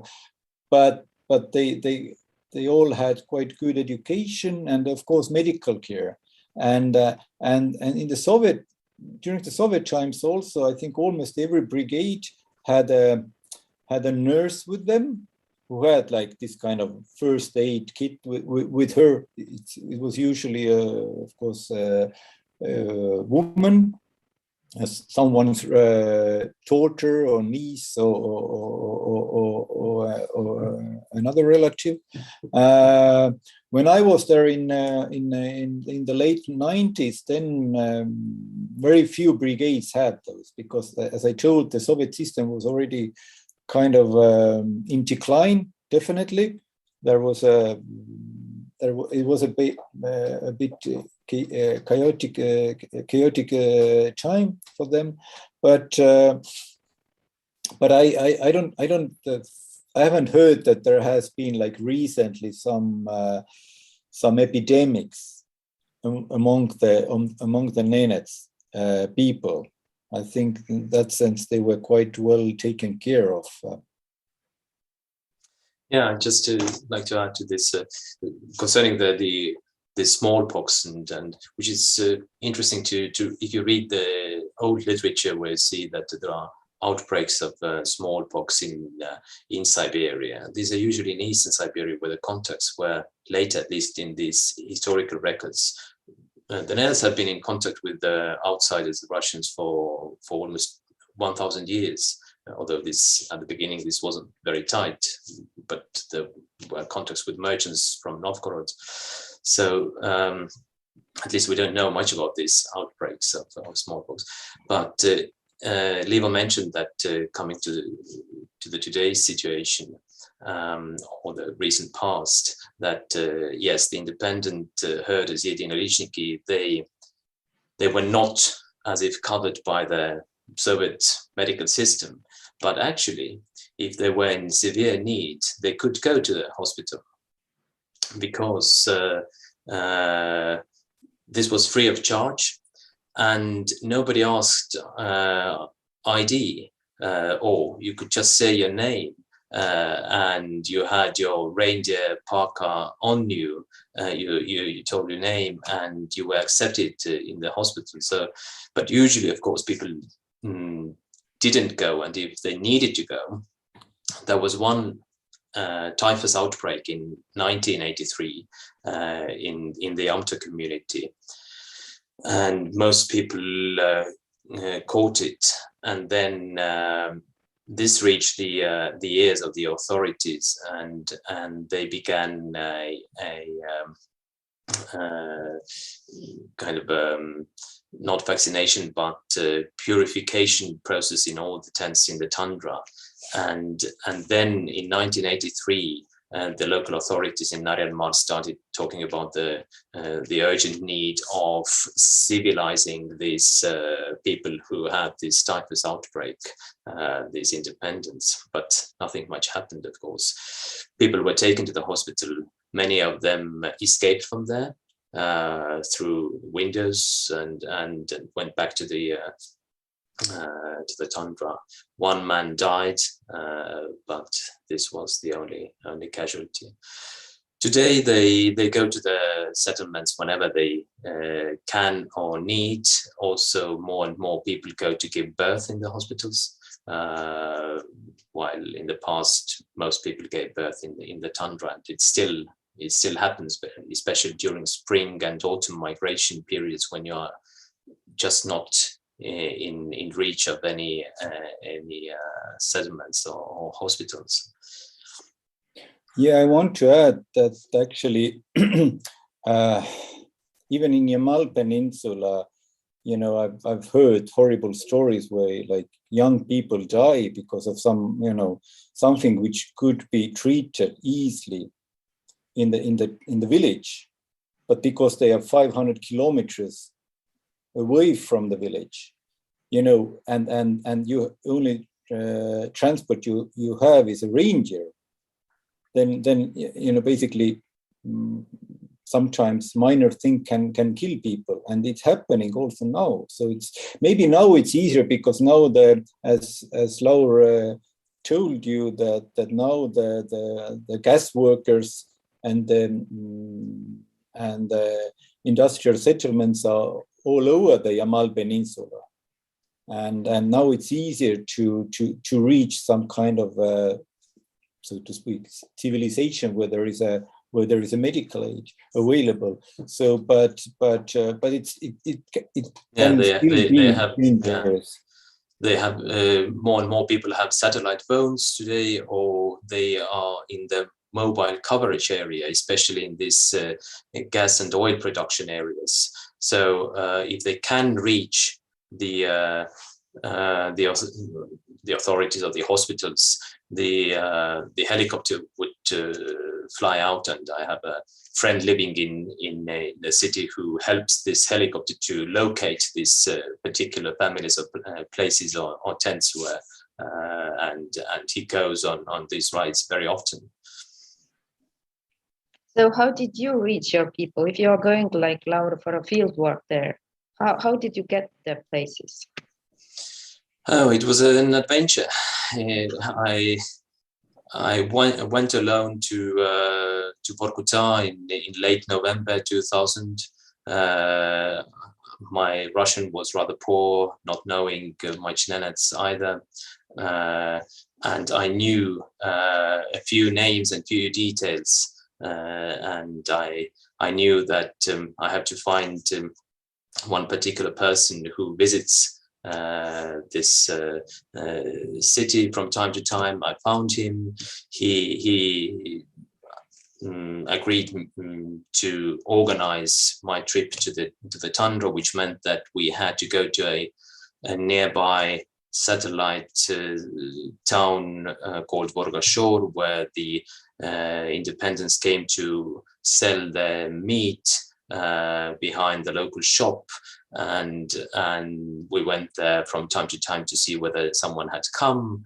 Then he told me, take this young man with you, which meant that I sat as an extra burden on a sledge, and other sledges were full of all sorts of stuff they had bought from the settlement.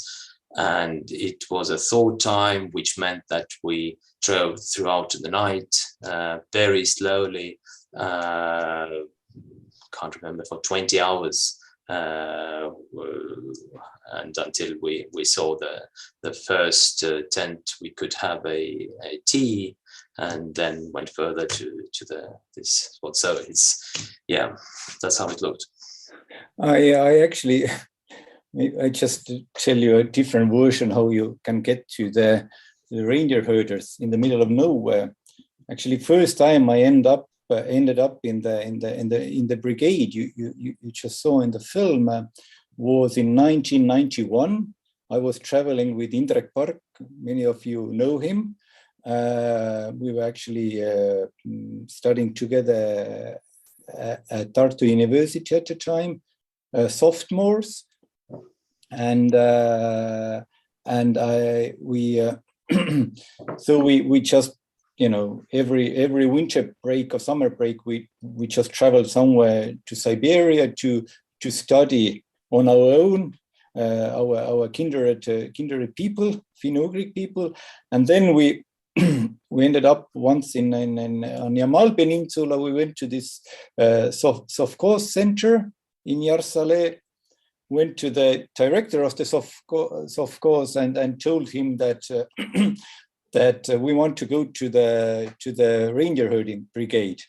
And the director, who was actually the Nenets, I think he was the first Nenets national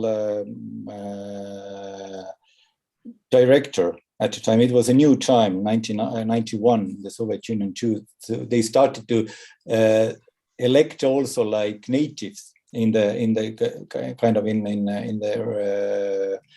the offices, which required some responsibility. And I remember the director asked, "But why do you want to go there?" And we just told, because Nenets are our relatives, you know, they are related to Estonians by language. And then he said, we were surprised that, if they are relatives, then fly, because you know the director could decide that, okay, you can get on the plane, this old, what do you call it, this Andva, anyway, old small plane, and which was carrying salt for reindeer in the tundra. They need salt. And so we went on the plane, and I think at the time they sent us to the brigade, which was kind of this echelon brigade. All the journalists and those few foreigners who ended up on Yamal, they were always sent to there because nobody drank there. There was really like this authoritative head of the brigade, etc., etc. But we, being young, I don't know what we were, 19 years old or what, we started to drink vodka with the Nenets on the board of the plane, and then suddenly someone said, and we stopped now and then, and gave the salt sack full with salt to the, and then flew further. And I remember someone told me, don't go to the 8th Brigade. It's boring there. This is those guys here are much more funnier. Just go. And we went there. We were a bit, drunk by that time already. And I remember later it was big scandal because, the of course director somehow lost us. He didn't know whether two Estonian youngsters I just lost in the Tundra. Anyway, but that's how we I met for the first time the people you saw in the film. And when I already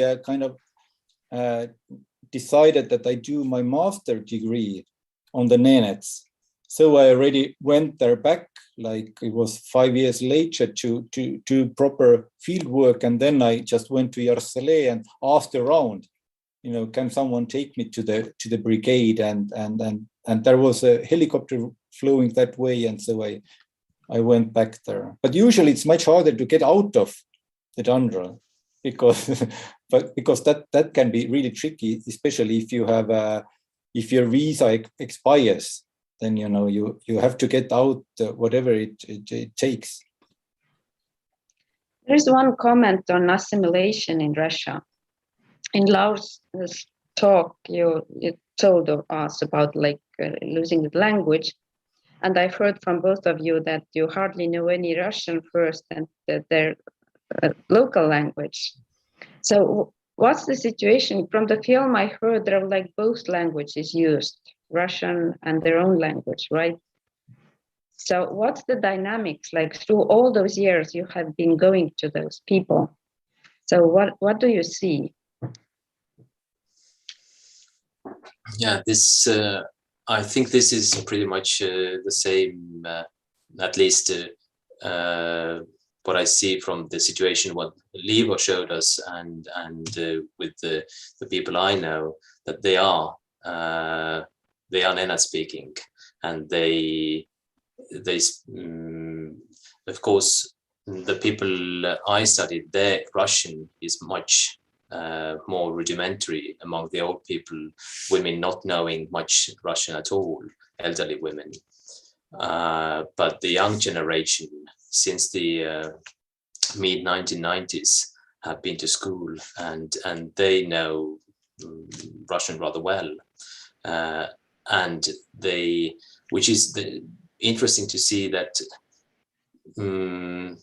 throughout these almost 20 years where I've been back and forth, I have seen that the young people have, the teenagers, they have began using Russian from time to time when talking to each other, depending on the topic. For instance, when you take when they hang out with their mobile phones, for instance, they switch to Russian. When they are repairing their snow scooters, they switch to Russian because it's the Russian word they are dealing with at that moment. But when they are working with reindeer, lassoing them, deciding what to do, it's never Russian. It's they say they can't speak Russian then because you don't have the vocabulary.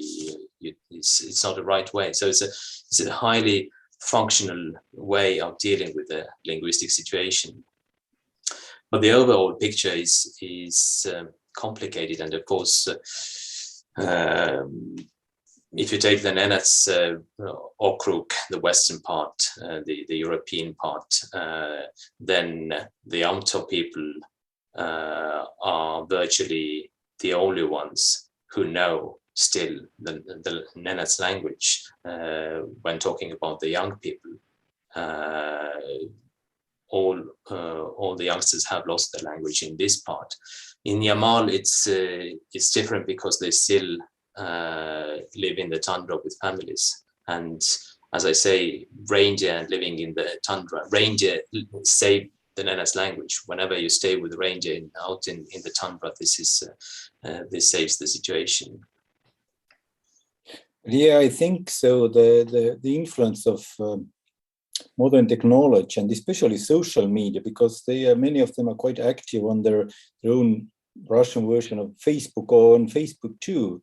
So, and I think that's where they even amongst themselves they communicate with in Russian. So I think that is a big change from the late 90s, and but that was very interesting to see that that all the children who were small, who had always been in the tundra, they couldn't say a word in Russian,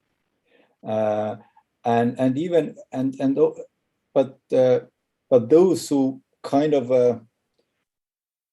were, I think, like 13 years old, at this kind of tender age, some of them also, if I'm looking at my own material, I noticed that some of them kind of use more Russian words, even speaking to their parents. But then all the like adult people who have studied in the village for like 11 years. Some of them have studied even at higher institutions.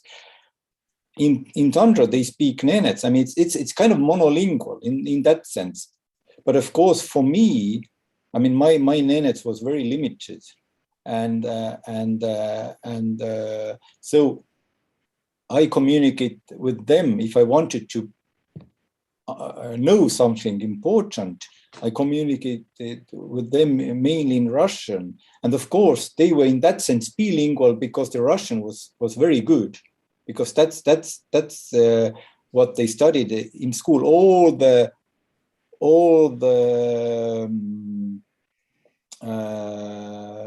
everything they studied in Russian there. I think that the Nenets language, maybe they studied as a mother tongue, maybe 1 or 2 hours per week, or even less, and it was kind of, you know. So it even in spite of this kind of pressure from school and in men's case also from army, they still in Tundra and whenever they were in village too, they always spoke Nenets to each other, which is quite remarkable. It's interesting that when I was still back in Estonia working for Estonian National Museum, and we started working on an exhibit about languages. And as I was dealing with diaspora Estonians, I had a task to find good examples from Estonians living in Sweden, Canada, US, Australia, about their special Estonian they are using. And I had it in my ears, and I went to listen to the recordings, and I couldn't find a thing. And then Yuri Viker told me, you have to look what they are talking about. If they are talking about the life back in Estonia, then they use more Estonian words. If they start talking about their new lives in Sweden, in US, in Canada, then they have a totally different vocabulary. So that's the functionality of the language, right? And yeah, even sorry. Yeah. Even in the film, maybe you noticed, those who understand can tell the difference between Nenets and Russian, that when they were saying numbers, those were in Russian. I mean,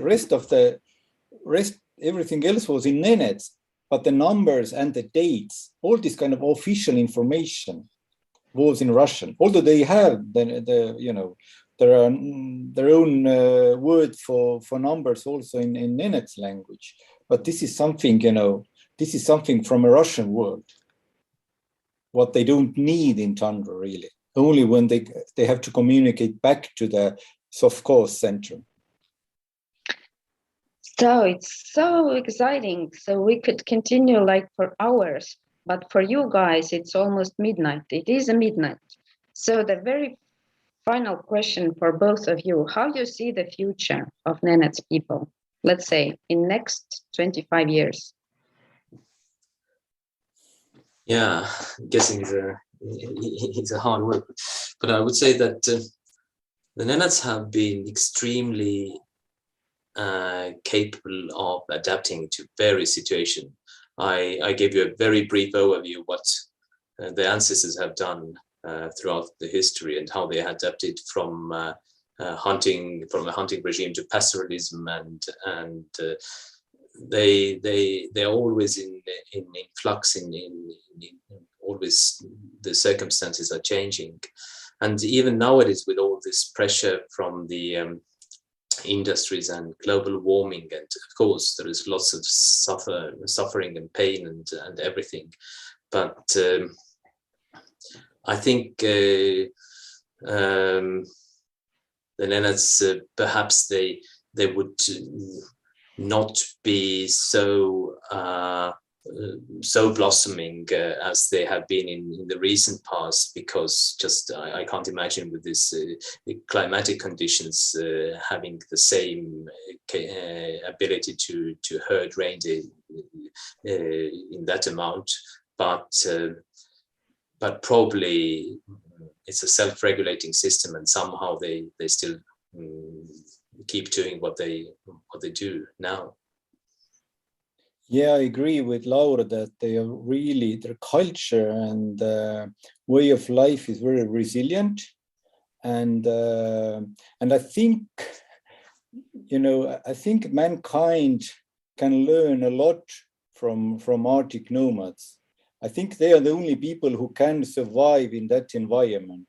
When Russians or Westerners or all these oil workers, gas workers, if suddenly nobody needs their gas or oil, or there is no more of it, I mean, they can't live there.